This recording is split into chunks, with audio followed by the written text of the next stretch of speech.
In today's video, I'm going to teach you how to share location on Google Maps. If you've ever needed to let someone know exactly where you are, maybe you're meeting a friend, getting roadside help, or guiding a delivery, this quick method will create a simple link to your location that anyone can open.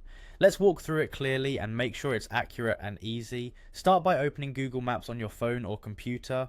A stable internet connection helps, and you'll get the best results if your device's location services are turned on. If a permission prompt appears, allow Google Maps to access your location so it can find you. You might also want to briefly check that your GPS or location accuracy settings are enabled for better precision. Now look to the bottom right of the map for the Locate Me icon. It looks like a small target or crosshair. Tap or click it and the map will center on where you are. You can tap it again if needed until the map zooms in and locks onto your position. You'll see your approximate location shown as a blue dot.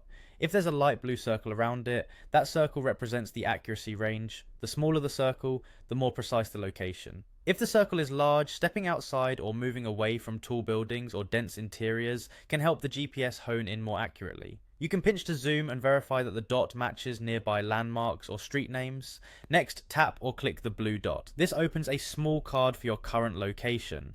From here, choose Share. This option creates a link that points to the spot shown on the map. It's a snapshot of your location at this moment. It does not track you in real time, so it's ideal for one-time sharing when you just want someone to see where to find you. When the share menu appears, select Copy Link. That puts the location link on your clipboard. Now paste that link into your favorite messaging app, email, or chat. The person you send it to can open it in their browser or the Google Maps app, and they don't need any special access. Keep in mind, whoever has the link can view your pinned location, so only share it with people you trust. That's it. Open Google Maps, tap Locate Me, select the blue dot, tap Share, copy the link and send it. If you move after sharing, just repeat these steps to send an updated location. Thanks for watching, and I hope this helps you get where you're going, together, more easily.